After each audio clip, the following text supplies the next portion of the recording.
Si se dieron cuenta en sus boletines, ya cambió el tema. Ahora dice doctrinas bíblicas. Y hoy vamos a aprender algo muy interesante sobre la doctrina. La doctrina quiere decir enseñanza, básicamente. Una enseñanza específica que nos enseña la palabra de Dios. Hechos 17. Hechos 17 y vamos a leer del versículo 16 al 23. Hechos 17, del 16 al 23. Y dice así: mientras Pablo los esperaba en Atenas, su espíritu se enardeció viendo la ciudad entregada a la idolatría. Así que discutía en la sinagoga con los judíos piadosos y en la plaza cada día con la concurrencia. Y algunos filósofos de los epicúreos y de los estoicos disputaban con él. Y uno decía: ¿qué querrá decir estas palabras, esta palabrero? Y otros parecen que es predicador de nuevos dioses, porque les predicaba el evangelio de Jesucristo y la resurrección. Y tomándole, le trajeron al Areópago, diciendo: ¿podremos saber qué es esta nueva enseñanza de que hablas? Pues traes a nuestros oídos cosas extrañas. Queremos pues saber qué quiere decir esto, porque todos los atenienses y los extranjeros residentes ahí en ninguna otra cosa se interesaban sino en decir o oír algo nuevo.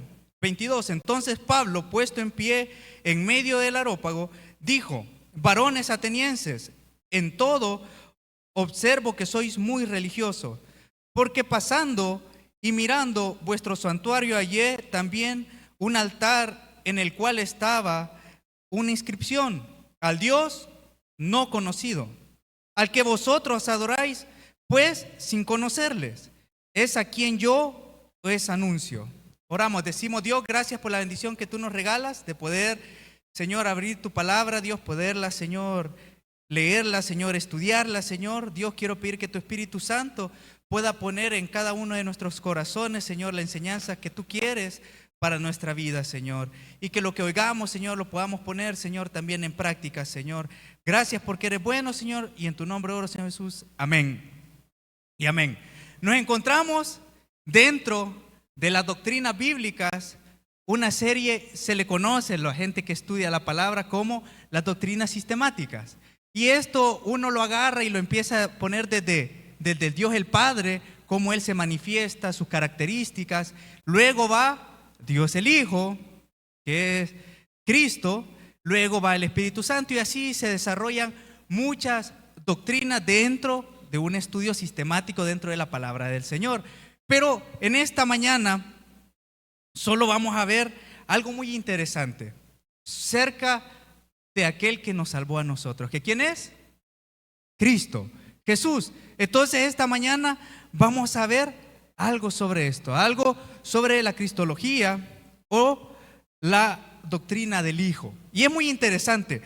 Pablo aquí se encuentra en una situación muy peculiar, porque dice que estaba en Atenas. No sé si ustedes han visto en algún momento las películas donde se muestra la Atena antigua.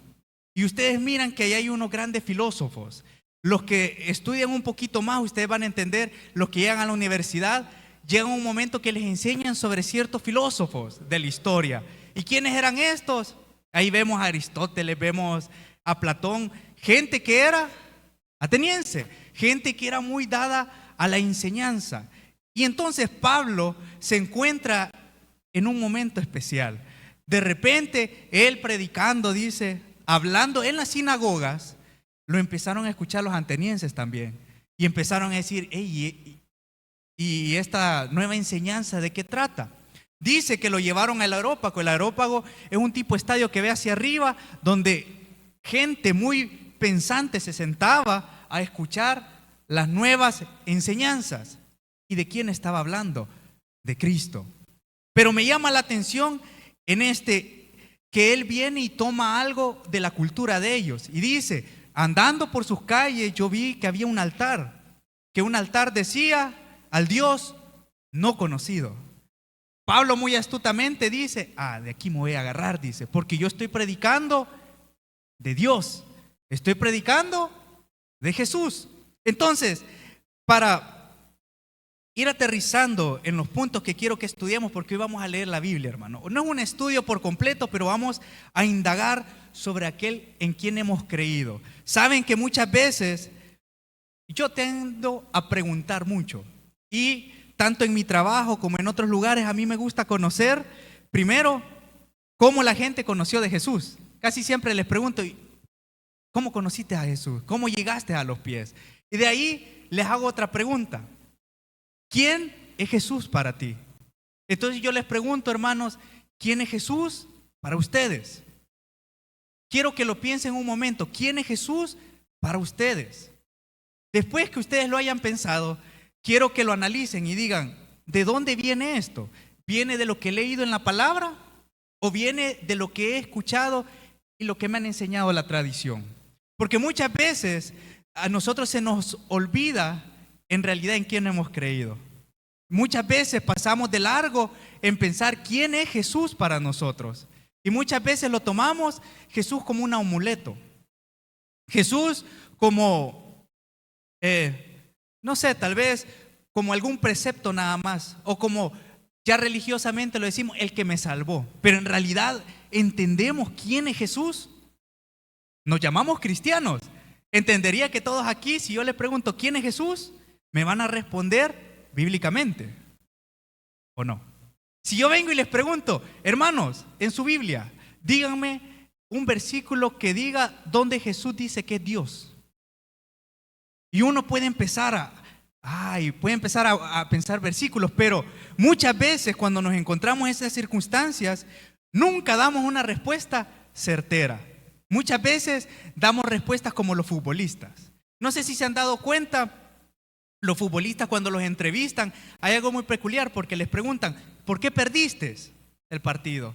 ¿Y qué dicen los futbolistas? Es que mucho sol. Es que me lesioné. Es que estoy frío. ¿Qué les cuesta decir? Es que somos malos. Fueron mejores ellos. Pero no, los futbolistas siempre se van por la rama. Lo mismo nos pasa a nosotros los cristianos. Cuando de repente nos empiezan a preguntar cosas de Jesús, empezamos a divagar. Empezamos a irnos por las ramas. Y créanme que llegan momentos que nos pasan. Entonces, ¿qué tenemos que hacer nosotros para cambiar eso? Y es estudiar la palabra. Pablo se encontraba en una sociedad muy intelectual. Yo les pregunto, si a ustedes vinieran ahorita unos catedráticos ateos y los agarraran para que le demostraran que Jesús es Dios, ¿estarían ustedes armados para poner enfrente un debate? ¿O se esconderían? Miren, pero porque yo quiero que todos nosotros aquí tengamos ese conocimiento, yo les voy a dar versículos que sirven para tener batallas para nosotros solidificar nuestra fe. No respuestas a medias, sino que respuestas concretas. Y por eso, hermanos, vamos a ver algo muy interesante. ¿Qué decía Pablo? Al Dios no conocido. Significa que Jesús es Dios. Es Dios. Y es lo que nosotros creemos, pero lo vamos a sustentar con la Biblia. Por eso les dije que esta primera parte que yo quiero desarrollar, Cristo es Dios. ¿Sí? Amén, hermanos. Cristo es Dios. Pero vamos a buscar algunos versículos y quiero que por favor, hermanos, lo anoten. Si es posible, lo anoten en la parte de atrás de su Biblia, porque cuando a veces uno está en esos debates quieren dar su Biblia y por lo menos ahí va a estar armado.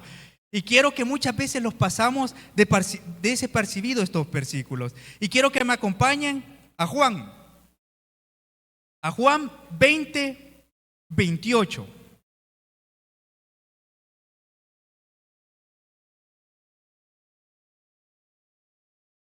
Juan 20, 28. ¿Ya está ahí? ¿Qué dice ahí, hermanos? Entonces dice, respondió Entonces Tomás respondió y le dijo: Señor mío, ¿y qué? ¿Y qué? Y Dios mío. Miren qué interesante esto. Aquí no está divagando, aquí no está diciendo, no, es que yo voy a interpretar que tal vez Jesús es Dios. No, aquí está diciéndole: Tomás, Dios mío. Está declarando que Jesús es el verdadero Dios. Vamos a irnos más adelante. Quiero que vayan anotando. Romanos 9:5, perdón. Romanos 9:5. Romanos 9:5. ¿Qué dice? Aquí está en la pantalla. ¿De quiénes? Romanos 9:5. ¿De quiénes son los patriarcas? ¿Y de cuáles? Según la carne, vino Cristo, el cual es Dios, hermanos. Ahí hay muchas religiones que toman a Jesús de menos. Por ejemplo, están los testigos de Jehová. Los testigos de Jehová no creen que Jesús es Dios. Y ellos dicen que Él fue una buena persona. Pero miren qué está diciendo ahí. Dice, vino Cristo, el cual es Dios sobre todo, sobre todas las cosas. Él es Dios. Vamos a ir un poquito más adelante y nos vamos a ir a Tito.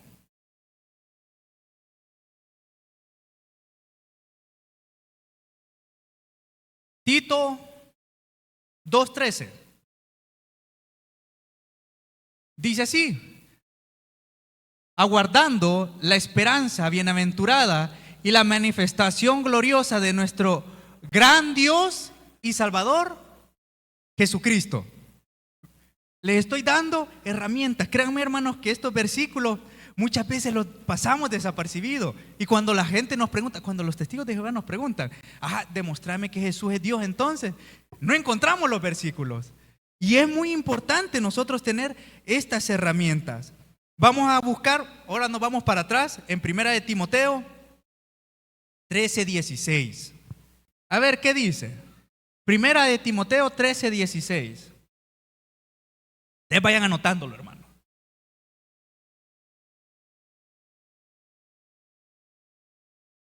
Se nos trabó la compu, dice. Perdón, 3:16. 3:16. Dice: indiscutiblemente grande es el misterio de la piedad. Dios fue manifestado en carne. ¿Cómo es? Dios fue manifestado en carne, justificado en el Espíritu, visto de los ángeles, predicado a los gentiles, criado en el mundo y recibido arriba en gloria. Está hablando de todo el ministerio de Jesús, que es Dios. Miren qué interesante. Y quiero que mientras estemos leyendo eso, tengan esto en mente. Pablo no tenía el Nuevo Testamento. Y él estaba discutiendo que Jesús era Dios. Pero vamos a seguir. Gracias a Dios nosotros tenemos el Nuevo Testamento. Filipenses 2:6. Filipenses 2:6. Dice: el cual siendo en forma de Dios, no estimó el ser igual a Dios como cosa que aferrarse. Hablando de Cristo. Dios. Vamos, siguiente, Colosenses 1:14 y 15. Colosenses, ahí está. En quien tenemos redención por su sangre, el perdón de pecados. Él es la imagen de ¿quién? Del Dios invisible, el primogénito de toda la creación. Vamos más adelante, Colosenses 2:9.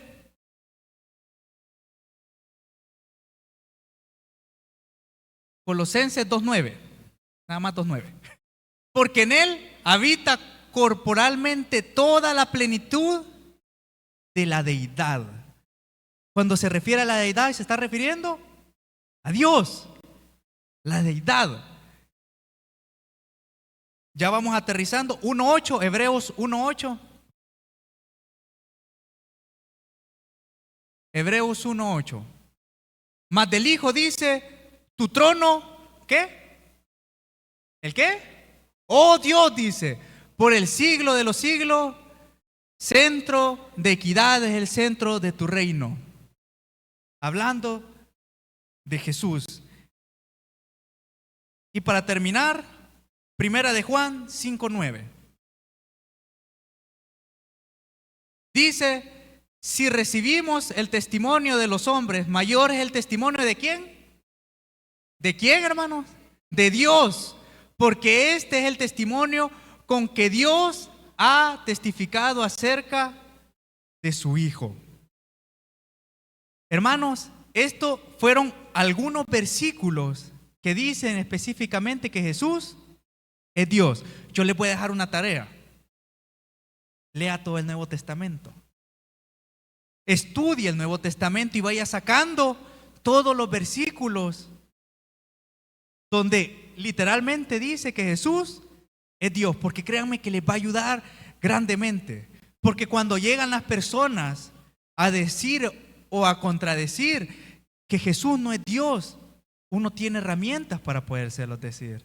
Y es muy importante tener esto. Créanme que yo soy de la gente que a mí me gusta escuchar de primera mano lo que pasa.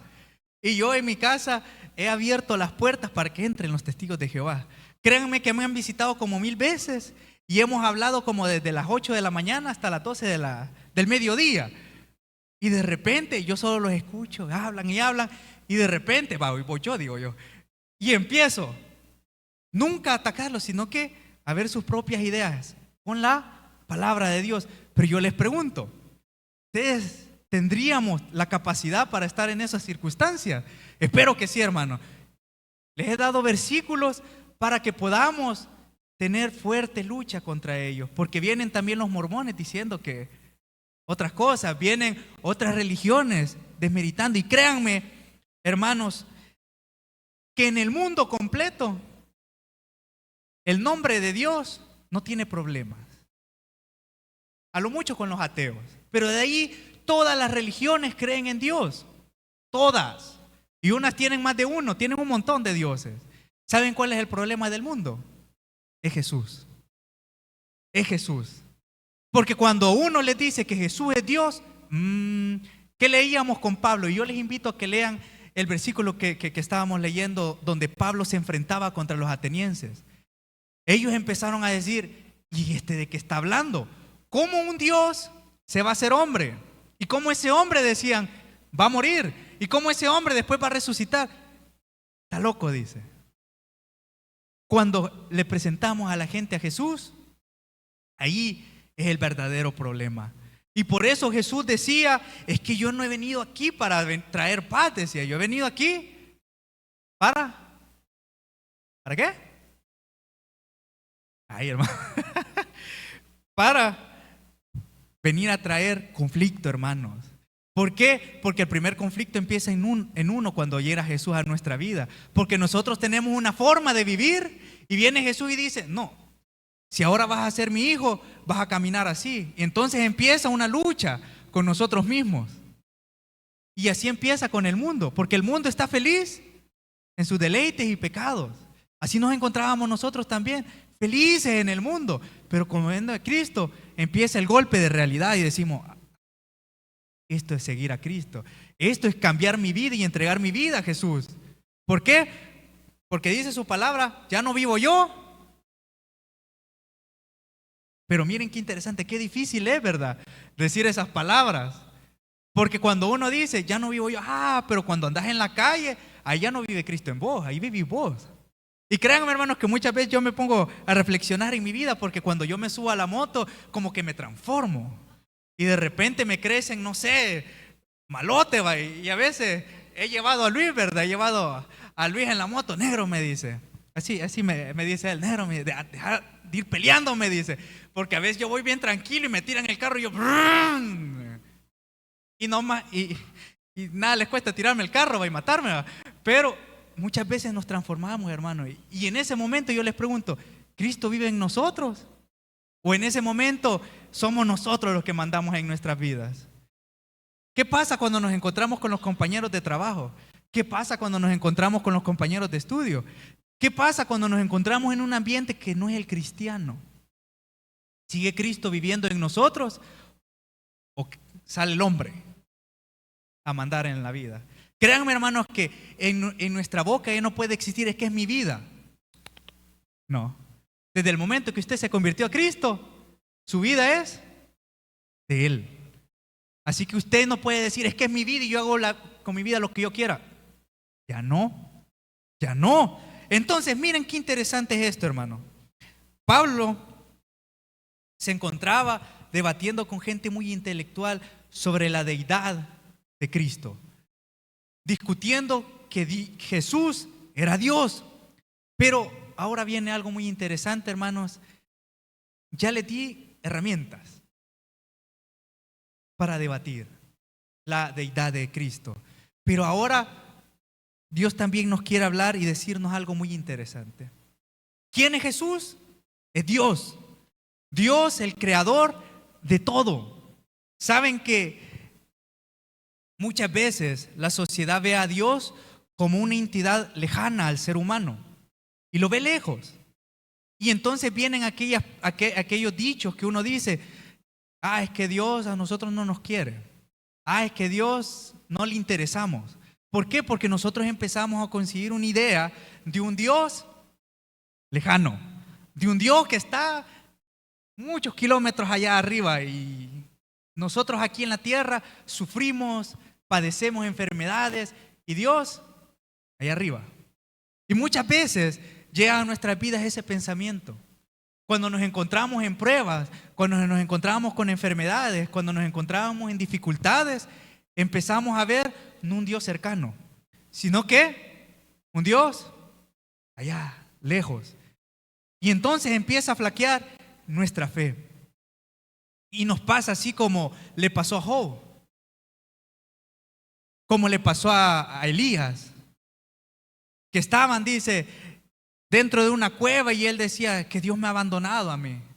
Soy el único que ha quedado de toda la casa, decía, abandonado. Un Dios lejano. Pero miren lo interesante. Estos versículos que yo les di, era Jesús, Dios, Cristo siendo Dios. Pero Cristo tiene dos naturalezas. La divina, como lo acabamos de leer, y la humana. Porque Cristo es hombre también. Y quiero que veamos esto muy interesante.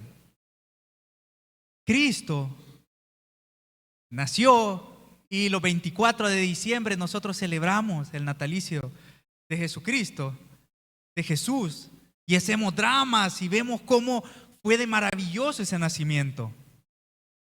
Nació como hombre. Y quiero que me acompañen a Filipenses 2, del 6 al 8. Ya lo leímos, pero quiero que me acompañen nuevamente. Filipenses 2, del versículo 6 al versículo 8. Un versículo muy conocido, del 6 al 8. Dice, el cual siendo en forma de Dios, no estimó al ser igual a Dios como cosa que aferrarse, sino que se despojó a sí mismo, tomando forma de ¿qué? De siervo, forma de hombre, hecho semejante, y vuelve a decirlo, a los hombres. Se humilló a sí mismo, haciéndose obediente hasta la muerte, y muerte de cruz. Está Jesús como deidad.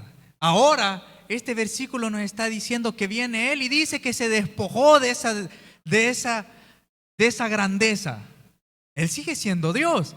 Simplemente dice que no lo tomó para agarrarse y se hizo siervo. Se hizo hombre como ustedes y como yo. Y vemos a un Dios, pero nunca venimos a comprender que Jesús también fue hombre, que Jesús padeció en esta tierra. Y dice que padeció por obediencia hasta morir en la cruz. Y quiero que veamos esto, hermanos. A ver, Jesús lloró. Sí, ¿verdad? A ver, ¿dónde está ese versículo, hermano? Juan 11:35, el versículo más corto. Jesús lloró. Hermanos, ¿cuántas veces hemos llorado nosotros angustiados? ¿Cuántas dificultades ha venido a nuestras vidas? Que no solo hemos llorado, sino que nos hemos derramado de Dios. Jesús, cuando dice en este versículo que lloró, era porque había muerto su amigo Lázaro. Y él le había dolido primero la incredulidad de los que estaban ahí. Y segundo, había llorado por su amigo. Significa que Jesús nos entiende. Jesús comprende el dolor humano, hermano. Así que cuando nos encontremos en esas pruebas, que sintamos ese dolor, Jesús también sabe cómo se siente eso. ¿Por qué digo esto, hermanos? Porque muchas veces dudamos cuando nos encontramos en eso. Y yo sé que es fácil estar acá adelante, o es fácil cuando uno está sano. Fácil decir esto. Pero cuando se encuentran en las dificultades, cuando se encuentran en el hoyo, en la circunstancia, qué difícil es decir esas palabras.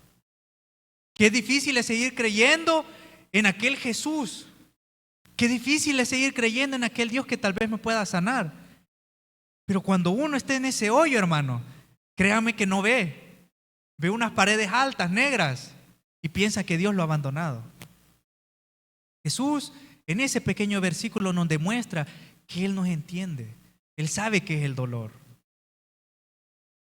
Sigue diciendo, Jesús también se enoja, hermanos. Hay un caso y quiero que me acompañen. Jesús se enojó en varias ocasiones, pero quiero que me acompañen en uno, que es Marcos 10:14. Marcos 10:14. Marcos 10:14, viéndolo Jesús se indignó, se enojó y les dijo: dejad a los niños venir a mí y no se los impidáis, porque de tales es el reino de Dios. Miren qué interesante, hermanos. En este caso, Jesús estaba exponiendo, hablando, y los niños se querían acercar, y vienen los apóstoles y se enojan. Y viene Jesús, dice, se indigna, se enoja. En otro caso, dice que llegó al templo, y cuando ve el templo lleno de mercaderes, haciendo negocios ahí, se enojó y dice que le dio vuelta a todas las mesas. Entonces, hermanos, ¿qué nos está demostrando eso? Que a veces nos podemos enojar. Muchas veces, religiosamente, creemos que enojarse es malo. No, enojarse es normal. Enojarse es de humanos. Y Jesús lo está demostrando acá. Él se enojaba. Él se enojaba. Vamos a seguir. Jesús como hombre, Jesús también tuvo hambre. Marcos 11:12. Marcos 11:12 dice: al día siguiente, cuando salieron de Betania, dice, tuvo hambre. Jesús andaba predicando y tuvo hambre. Hermano, yo muchas veces lo he contado acá. Yo no sé aquí quiénes, desde Jorge hasta el hermano Marcelino, cuántas veces han aguantado hambre, hermano. Pero han aguantado hambre no porque ustedes dijeron, no quiero comer, sino que porque no tenían. Qué terrible es eso, hermano. Yo en ocasiones les he contado que una vez pasamos un momento terrible en la casa, con mi mamá, con Luis. Terrible, no había nada. La rifle la teníamos que desconectar porque no tenía absolutamente nada. Nada. Y estaba yo una noche con hambre y vi a Joel y dije, le voy a decir a Joel que me preste dinero porque tengo hambre. En la casa no hay nada que comer y ¿qué voy a hacer? Dije yo. Y el estómago me hacía. Y yo, chica, pero Joel, allá donde yo estudiaba en el Colegio Bautista de Teología, Joel es famoso.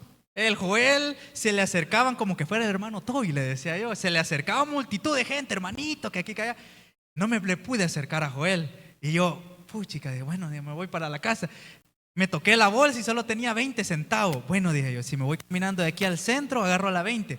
Pero si mejor estos 20 centavos los ocupo para comprar comida, dije yo. A las 8 de la noche, hermano, salí del Taber caminando hasta mi casa, hasta allá al inframe. Y llegué a la casa con los 20 centavos. Mira, hermano, qué terrible es aguantar hambre. Pero gracias a Dios ese día que llegué a la casa, no sé cómo, mi mamá siempre hizo magia, había comida. Y yo, gracias a Dios, dije yo. Hermanos, ¿cuántas veces hemos aguantado hambre? Luis contaba aquella vez y nos confesamos con Luis esa vez. ¿Cuántas veces venimos al ayuno y oración? No por el ayuno ni por la oración, sino por la comida. Porque no teníamos nada, hermano. Veníamos aquí nosotros con Luis sudando de la hambre, bailado, porque no habíamos comido nada. Que termine ya, Señor, por favor, porque tengo... Nomás salíamos. Y los hermanos se acordarán, los diáconos, que nosotros no comíamos, hermano. Nos hartábamos porque necesitábamos energía para toda la semana. Y era por eso, hermano. Hermanos, Jesús tuvo hambre. Jesús entiende las necesidades que nosotros tenemos. Jesús entiende cuando en la bolsa no hay dinero. Jesús entiende que es estar aguantando aquello.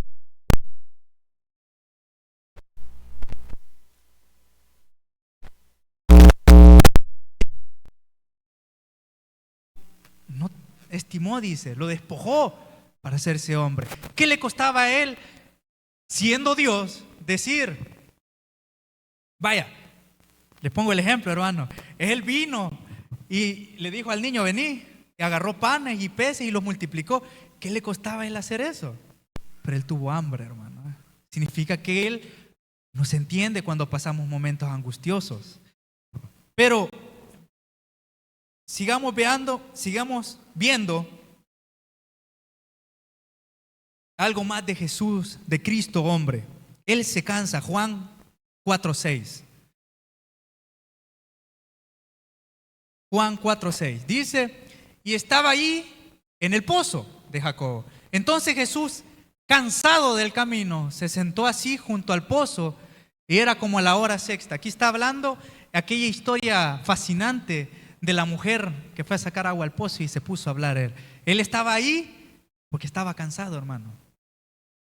Y ahorita quiero referirme a algo especial con aquellos hermanos que el Señor les ha dado muchos años de vida.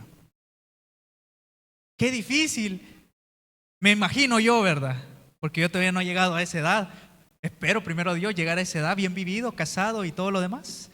Pero mientras eso llegue, a los hermanos yo les pregunto, ¿cómo cuesta despertarse? ¿Cómo de repente llegan los años y empiezan a sentirse los achaques en la vida, de la vida? De repente tal vez aquella caminata que yo hacía tranquilo, hoy me cuesta. Hoy tal vez la energía que tenía cuando era joven, ya no las tengo. Y quisiera hacer eso. Yo me imagino a los hermanos que ya tienen sus años, ven a los jóvenes y dicen, puchica, yo quisiera tener esa energía. La de Luis no, Luis se friega la espalda cada rato. Pero quisiera tener esa energía de esos muchachos. Pero, ¿qué sucede, hermanos? Están cansados. Y es normal, hermano. Es la vida. Pero miren lo interesante, cuando ustedes se sientan, hermanos, que ya no aguantan más, que yo me ponía a pensar en una hermana cuando miraba este punto, que ella siempre que venía acá, después que creo que cumplió los 55, hasta que murió, siempre dijo lo mismo. Ay, Señor, yo estoy esperando que me lleve porque ya no aguanto el dolor de piernas, ya no aguanto esto. Desde los 45 y creo 55 y creo que partió casi a los 90, hermanos. Pero imagínense, siempre decía eso, siempre que daba acción de gracias lo decía y yo me ponía a pensar, es que de repente los cuerpos se van cansando y nos sentimos cansados. Y no solo para ello, muchas veces todos los que estamos acá llegan momentos que nos agotamos.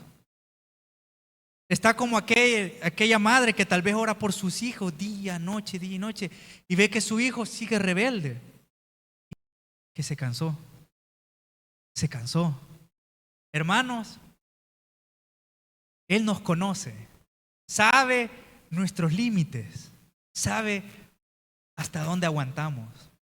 Significa, hermanos, que si la dificultad que usted está pasando ahorita está arreciando fuerte, es que Él lo conoce y sabe que va a aguantar, porque Él nunca le daría una prueba que no pudiera llevar, hermano. Y aunque muchas veces vemos difícil la situación, Él nos entiende, porque Él fue hombre también. Lloró, se enojó, tuvo hambre, tuvo sed, se cansa. Pero también, hermanos,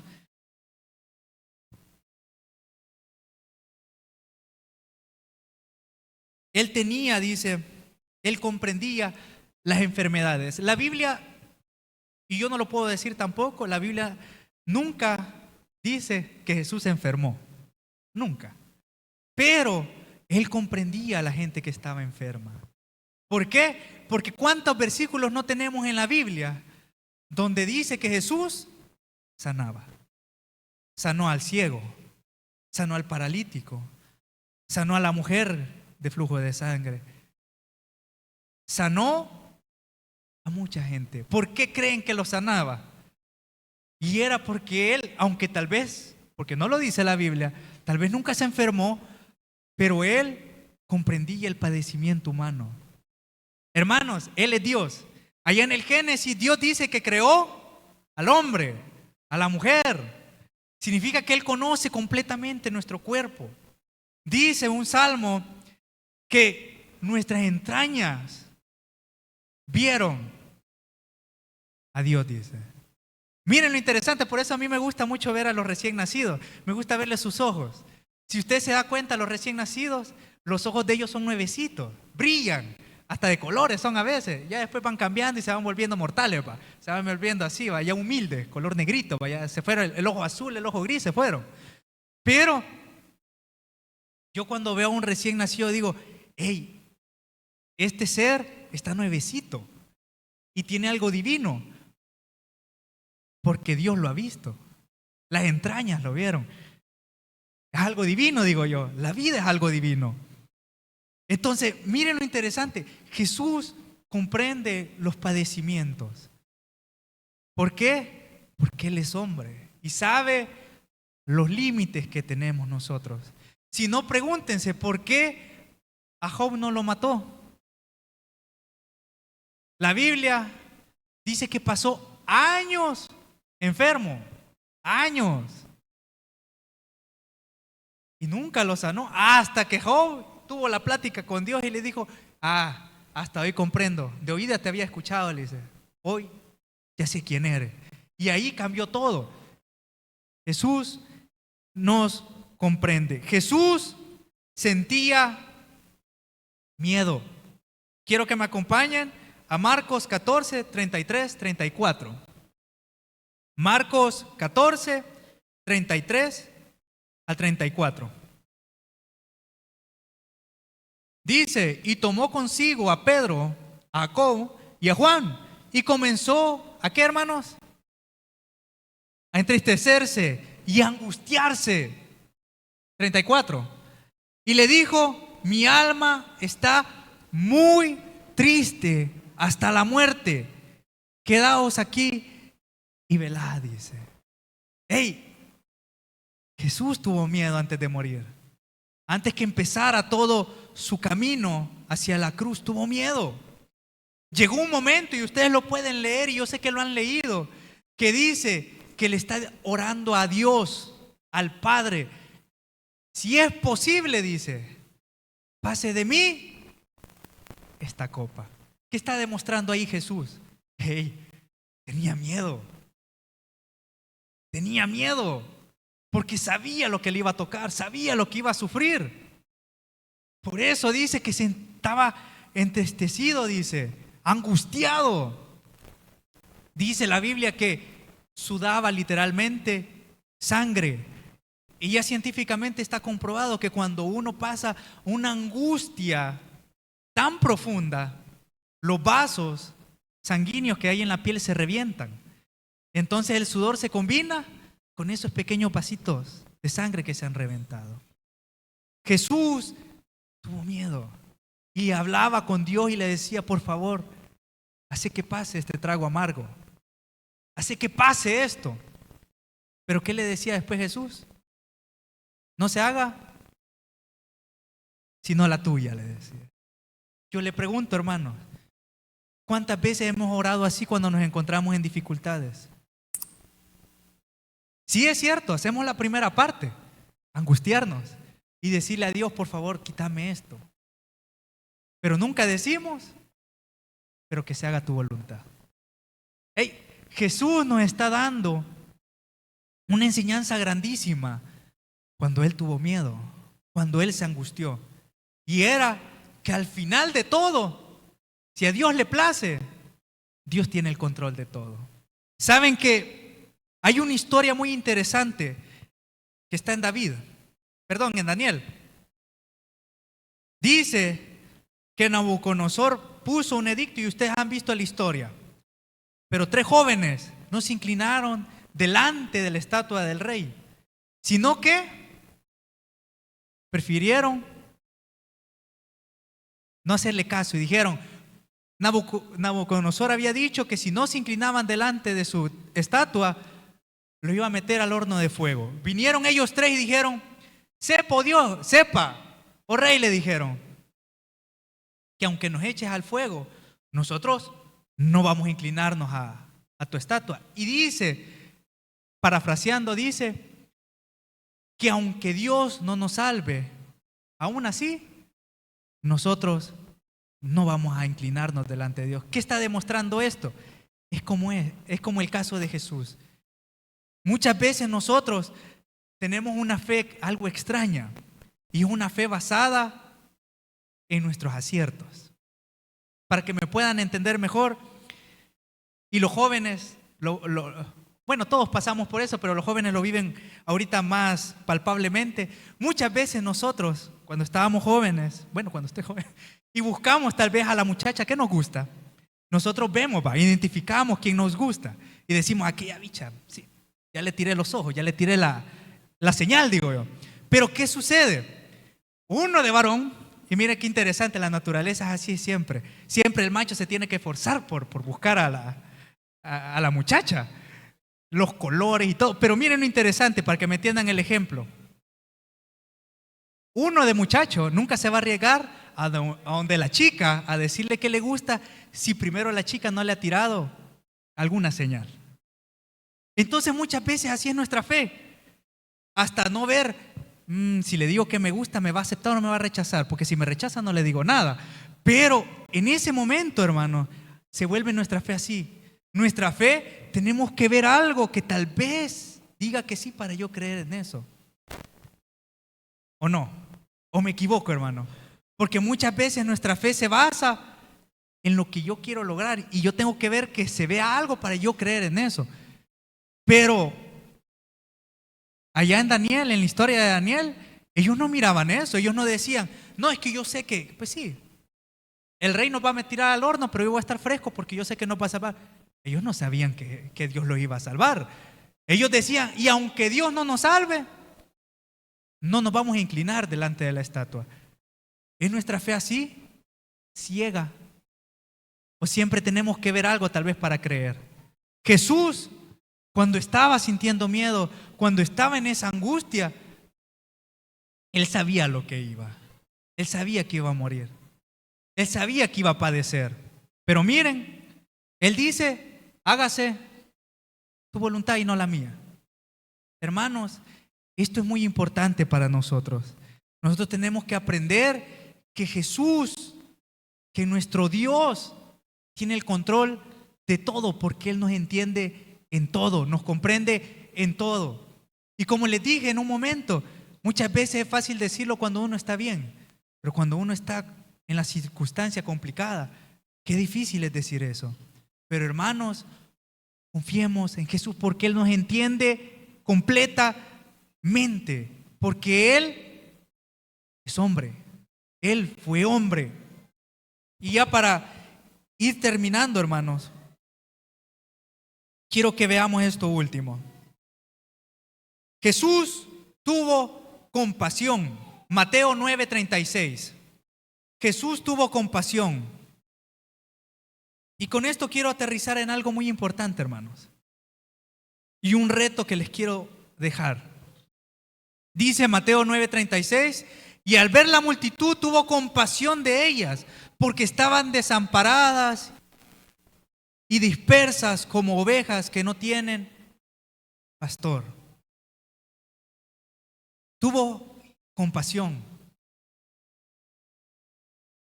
Tuvo compasión de nosotros. Hermano, ¿usted tiene compasión?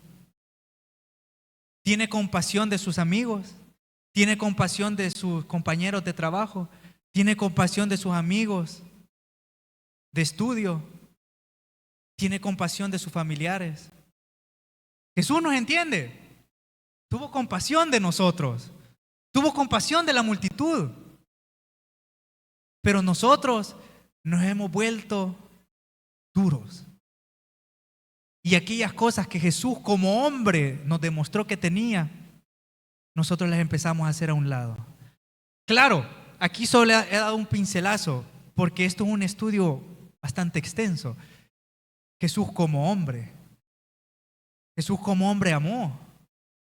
Amamos nosotros. Jesús como hombre se entregó por sus amigos. Nos entregamos por nuestros amigos. Jesús como hombre se sacrificó por sus 12. Nos sacrificamos por nuestros hermanos. Quiero dejarles esto, hermanos. Las doctrinas son muy hermosas porque nos ayudan y nos dan herramientas para defender y entender nuestra fe. Pero también nos hacen comprender que aquellos conceptos que nosotros teníamos de Jesús son mucho más amplios, hermanos, y mucho más hermosos porque comprendemos en realidad en quién hemos creído. Entonces nos enseñó la palabra que Jesús es Dios. Es un Dios poderoso, un Dios grande, un Dios inigualable. Pero nos enseña también que Jesús fue hombre. Un hombre que tuvo compasión por nosotros, que por obediencia al Padre, dice, se entregó y murió en una cruz. Pero dice la palabra que resucitó al tercer día. Qué gran misterio fue este para los atenienses cuando Pablo les explicó. Y los atenienses, siendo gente muy pensante, no pudo comprender que el Dios verdadero se humanó para comprendernos, para obediencia al Padre, para salvarnos a nosotros. Y que ahora nosotros tengamos algo llamado salvación. Qué grande es Cristo. Qué grande es Jesús. Por eso, hermanos, no hay un nombre, dice la palabra, dado a los hombres, en quien podamos ser salvos. Porque Jesús, en Él está toda la esencia de aquel Dios creador que vemos desde el Génesis hasta aquel Dios que vemos en Apocalipsis. Ahí está Jesús como hombre que cumplió todo y no pecó. Un hombre perfecto. Hermanos, ya no es nuestra vida, es la de Cristo. Y Cristo quiere que vivamos en santidad. Cristo vivió en santidad siendo hombre. Si Él pudo, nosotros podemos. Ay, Señor, es que tú sabes que yo soy débil en esto. Si Él pudo vencer las tentaciones, nosotros podemos vencerlas. Y así, hermanos, que cuando nos hallemos en pruebas, recordemos que Jesús, nuestro Dios, nos comprende a la perfección. Cuando tengamos miedo, cuando tengamos angustia, cuando nos sintamos débiles, cansados, Jesús nos entiende. Jesús nos comprende. Y por eso Jesús nos ama con un amor incomparable. Gracias a Jesús somos hermanos. Gracias a Jesús somos salvos. Gracias a Jesús somos redimidos. Gracias a Jesús somos sus hijos. Somos hijos de Dios. Por favor, hermanos, no menospreciemos ni veamos de menos aquel privilegio de llamarnos hijos de Dios, cristianos. Y así como estamos oramos y decimos: Dios, gracias por la bendición que tú nos regalas de poder abrir tu palabra. Gracias porque tú nos enseñas, Señor, que nos comprendes. Porque Jesús, siendo Dios, se despojó de eso y se hizo hombre para comprender a la humanidad, comprender nuestras debilidades, comprender nuestras angustias. Gracias porque a través de Jesús y su vida nos muestra cómo nosotros debemos de actuar. Gracias porque hay gente que lo vive, hay gente que te demuestra a ti, Jesús. Gracias porque mediante ellos nosotros pudimos llegar también a tu conocimiento. Pero ahora, Dios, quiero pedirte que puedas poner en nuestros corazones, que tu Espíritu Santo nos pueda, Señor, fortalecer, nos pueda guiar, Señor, a hacer tu voluntad, Señor. Y así como tú tuviste compasión por las masas, tuviste compasión de nosotros, nosotros también tengamos compasión de la gente que no te conoce. Si tú tuviste amor por nosotros siendo inmerecedores, que nosotros también tengamos amor de esa gente que tal vez a nosotros nos desagrada, pero que tengamos amor, Señor, porque así tú nos enseñas. Y si en realidad ya no vivimos nosotros, sino que tú vives en nosotros, que lo podamos demostrar, Señor, día tras día, momento tras momento, palabra tras palabra, pensamiento tras pensamiento, Señor. Tú sabes, Señor, que como humanos somos débiles, tú nos conoces a la perfección, pero te pido que tú nos puedas, Señor, ayudar porque sin ti nosotros estamos perdidos en nuestros delitos y pecados, en nuestra vana manera de vivir. Sé tú, Señor, guiándonos, y que tu Espíritu Santo nos pueda motivar a hacer tu obra, Señor, a vivir conforme a tu voluntad, Señor. Y Dios, quiero orar si hay alguien aquí, Señor, que jamás te ha conocido genuinamente, que esta mañana pueda ser especial para él, que en esta mañana él pueda abrir su corazón y darte el lugar que tú te mereces como Dios, como su Señor, como su Salvador. Si hay alguien presente que no haya conocido a Jesús, le voy a invitar que se pueda poner en pie. Y aún si hay personas que tal vez han vivido un cristianismo religioso y jamás se habían puesto a pensar en realidad quién en realidad es Jesús, y esta mañana la palabra le ha hablado y le ha dicho: en realidad yo estaba equivocado, y este Jesús es el que yo tengo que recibir, que es Dios y Señor, y dejar mi vida y recibirlo a Él. También puede ponerse de pie. Y si no hay, gracias, Jesús, porque tú eres bueno. Gracias, Dios, por tu misericordia, y gracias por tu palabra. Dios, que tu Espíritu Santo acomode en los corazones de cada uno de los que estamos acá, y que fortalezca, que consuele, que llene de ánimo tu palabra en nuestros corazones.